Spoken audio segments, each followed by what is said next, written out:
Selamat datang di Didi TV, sebuah kanal pribadi yang mengajak kita semua memahami tentang diri kita sebagai makhluk ciptaan Tuhan yang paling sempurna.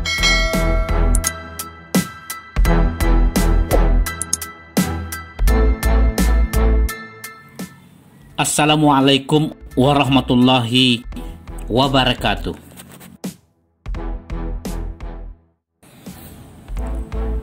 Definisi adat yang dibuat oleh penulis barat orientalis yang dikutip oleh penulis sejagat termasuk Nusantara dan Sumatera Barat telah menggiring kita ke pemahaman sempit tentang adat. Adat dipandang sebagai kebiasaan dan tradisi kelompok masyarakat tertentu yang disepakati sebagai aturan, hukum tak tertulis, diwariskan secara turun-temurun.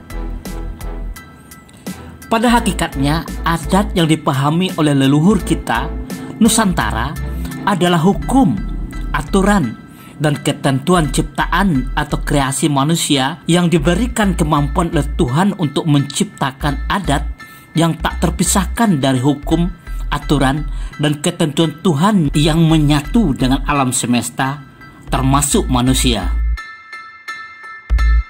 Definisi yang dibuat kalangan orientalis telah menggiring pemahaman kita semua bahwa yang dimaksudkan dengan adat hanyalah sebatas kebiasaan atau tradisi berupacara seremonial, berpesta pora, sistem sosial yang secara keseluruhan disebut kebudayaan.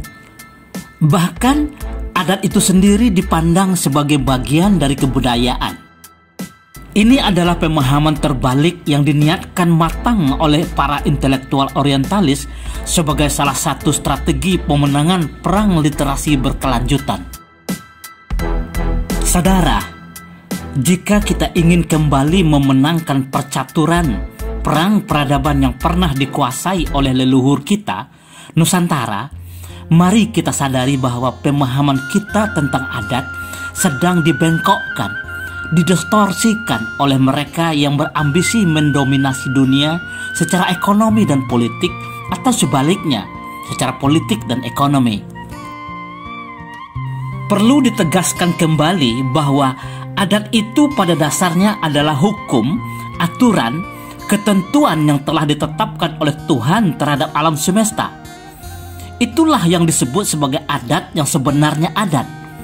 Adat nan berbuhul mati. Tak ada satupun kekuatan yang mampu mengurak dan mengungkainya, mengubahnya. Dicabut dia tidak akan mati, diasak dia tidak akan layu. Kekal sampai saat yang berkuasa atasnya, Allah Subhanahu wa Ta'ala menghendakinya berubah. Manusia diciptakan Allah untuk menjadi pemimpin, khalifah di muka bumi. Oleh karena itu, manusia diberikan potensi untuk bisa mengatur, mengelola, memanfaatkan, mengeksploitasi, bukan merusak semua ciptaan Allah termasuk manusia.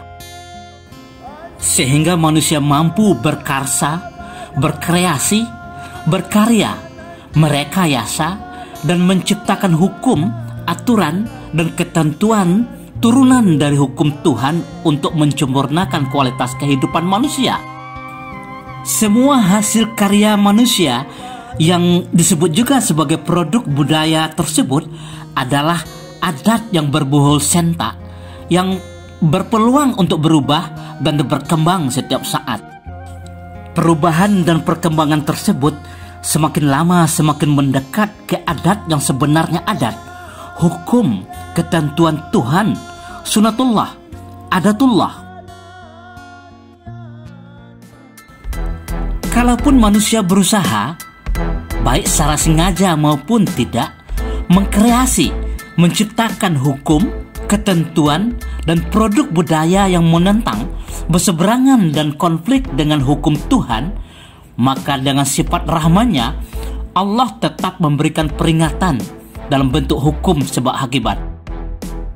Sebagai ilustrasi sederhana, pada saat manusia bernafsu mengeksploitasi hutan ciptaan Allah dengan hukumnya, biologi, botani, ekologi, geologi, dan hukum-hukum terkait tanpa terkendali, maka Tuhan menegur dan menyapa umat manusia dengan hukumnya. Aturan dan ketentuannya berupa gejala alam seperti banjir, longsor, gelodo, dan sejenisnya sebagai akibat dari kerusakan sistem ekologi, pengatur siklus air, dan akar-akar tumbuhan penahan tanah yang sudah punah. Demikian pula halnya dengan sistem ekonomi. Pada saat manusia bernafsu ingin menguasai kekayaan material dengan menciptakan sistem ekonomi kapitalisme, maka dengan sifat rahmannya, Allah menyapa dan menegur manusia dengan hukum, ketentuan, dan adatnya berupa dampak dari ciptaan manusia tersebut. Dampak alamiah langsung yang paling nyata dari dominasi kekayaan material adalah ketimpangan sosial yang memicu disharmonisasi sosial, mulai dari kecemburuan sosial meningkat menjadi kekerasan sosial, kejahatan, sampai perperangan, kerusakan, dan pertumpahan darah. Oleh karena itu, hukum, aturan, sistem, dan produk budaya ciptaan manusia yang disebut sebagai adat yang berbuhul sentak tidak mungkin konflikasi bertentangan dengan hukum, ketentuan, dan aturan Tuhan. Sehingga adat yang berbuhul sentak dapat dikelompokkan atas dua: adat yang teradatkan dan adat yang diadatkan. Adat yang teradatkan adalah hukum, ketentuan, aturan, dan produk budaya ciptaan manusia yang secara serta-merta sudah selaras dengan hukum Allah, hukum Tuhan, adat yang sebenarnya adat. Sedangkan adat yang diadatkan adalah semua hukum, aturan, kreasi, dan produk budaya ciptaan manusia yang semulanya konflik dengan hukum Tuhan, kemudian diluruskan dan disempurnakan dengan penuh kearifan dan kesabaran. Dengan demikian, tidak ada peluang bagi adat, hukum, ketentuan, dan produk budaya ciptaan manusia untuk konflik dan bertentangan dengan adatullah, ketentuan, dan hukum Tuhan. Pertanyaannya adalah, bagaimana dengan tradisi, kebiasaan kelompok masyarakat tertentu berupa upacara, festival, kesenian, sistem sosial, dan ritual yang sangat beragam seperti di Nusantara ini? Itulah yang dimaksudkan dengan adat istiadat, bukan adat yang sebenarnya adat. Adat istiadat ini terus mengalami penyempurnaan secara alamiah, evolutif, yang semakin lama semakin mendekat ke hukum, ketentuan, aturan Tuhan, adatullah, adat yang sebenarnya adat. Kecepatan proses penyempurnaan adat istiadat sebuah kelompok masyarakat ditentukan oleh tingkat keyakinan kelompok masyarakat tersebut terhadap keberadaan Tuhan dan perkembangan akal mereka dalam memahami ilmu pengetahuan, hukum, ketentuan, dan aturan Tuhan, adatullah, adat yang sebenarnya adat. Semakin tinggi tingkat kualitas akal sebuah kelompok masyarakat, semakin dekat adat istiadat mereka ke hukum-hukum Tuhan, maka semakin sempurnalah adat istiadat masyarakat tersebut, yang tentunya semakin tinggi peradaban bangsa tersebut. Dengan demikian, semua karsa, karya, dan produk budaya ciptaan manusia, baik berupa teknologi maupun tatanan sosial, kesenian, dan ritual, mesti berada dalam satu paket dengan hukum, ketentuan, aturan, dan adat Tuhan. Adat yang sebenarnya adat tidak mungkin bisa berubah, diurak dan diongkai oleh manusia, karena ia berbuhul mati. Saudaraku, usaha sekelompok manusia untuk memisahkan hukum-hukum Tuhan, adatullah, dari hukum, aturan, ciptaan manusia telah lama dilakukan. Pemikiran, aliran ajaran mereka inilah yang dikenal sebagai sekularisme. Aliran pemikiran yang memisahkan hukum Tuhan dari hukum ciptaan manusia.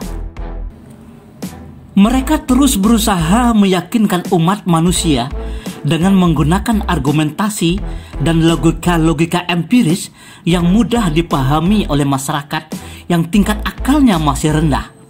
Rasionalis yang dilabel paksakan dengan terminologi akal sehat. Dengan mencuri metodologi ilmiah, scientific method, yang sebenarnya diniatkan untuk membantu pemahaman manusia terhadap ilmu alam, sains, mereka paksakan manusia menerima kebohongan yang direkayasa seolah-olah kebenaran. Pendekatan kuantitatif yang mengeksploitasi angka-angka statistik dijadikan alat pembenaran, justifikasi atas kebohongan tersebut. Sehingga gejala-gejala sosial yang tidak mungkin diukur dengan angka-angka dikuantifikasi paksakan untuk menjustifikasi sebuah kebohongan, sehingga terkesan sebuah kebenaran. Ini hanyalah sebuah taktik licik mereka untuk memisahkan pemikiran manusia dari hukum-hukum Tuhan, adatullah. Mereka inilah yang dikhawatirkan oleh malaikat yang akan memicu kerusakan dan bertumpah darah di muka bumi. Mereka berhasil.